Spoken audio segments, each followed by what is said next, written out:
Marty McFly, played by Michael J. Fox, is a friend of the scientist Doc, portrayed by Christopher Lloyd. Doc asks Marty to meet him that night at the Twin Pines Mall at 1:15 a.m. Meanwhile, Marty questions Doc about his whereabouts during the past week. Marty's girlfriend Jennifer, played by Claudia Wells, is a classmate at their high school, where Marty's association with Doc often gets him into trouble. Marty's dad, George, is constantly bullied by his supervisor. Marty's mom, Lorraine, restricts his freedom, particularly concerning Jennifer.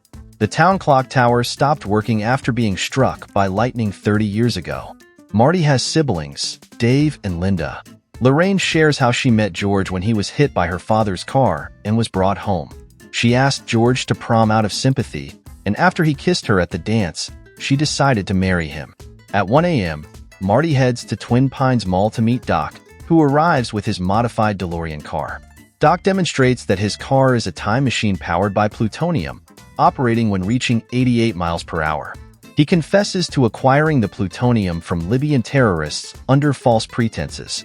However, the Libyans attack and fatally injure Doc. Marty hides in the car, reaching 88 miles per hour and unexpectedly traveling back in time to 1955, the year Doc discovered time travel. In the past, Marty searches for Doc and encounters a young George being harassed by a young Biff. When George falls from a tree, Marty intervenes, getting hit by the oncoming car himself. The car's owner then takes Marty to their home, where he awakens to find a young Lorraine casting him seductive glances. Marty locates Doc and presents the car as proof of his time-traveling origins, prompting Doc to pledge to return Marty to 1985. However, the car requires 1.21 gigawatts of power, and with no plutonium available, they must harness a lightning bolt. Marty recalls the lightning striking the clock tower in 1955, sharing the information with Doc. Doc warns Marty of the potential consequences of altering events in the past. As Marty begins witnessing changes, such as his brother disappearing from the family photo. Tasked with ensuring George and Lorraine's romance, Marty faces the complication of Lorraine developing feelings for him. Despite thwarting Biff's schemes against George, Marty's actions only deepen Lorraine's affection for him.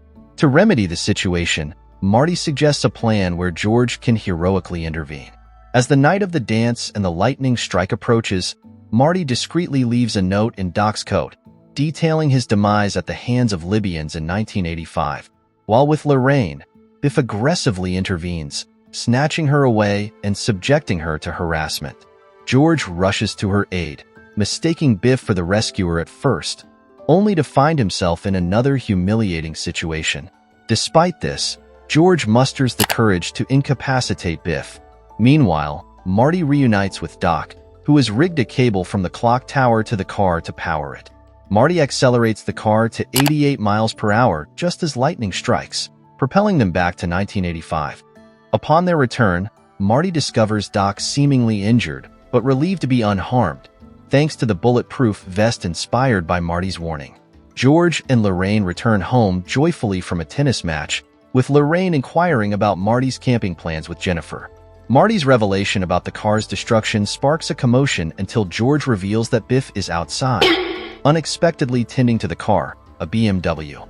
Inside, Biff carries a box filled with copies of George's first published book, marking a positive turn of events.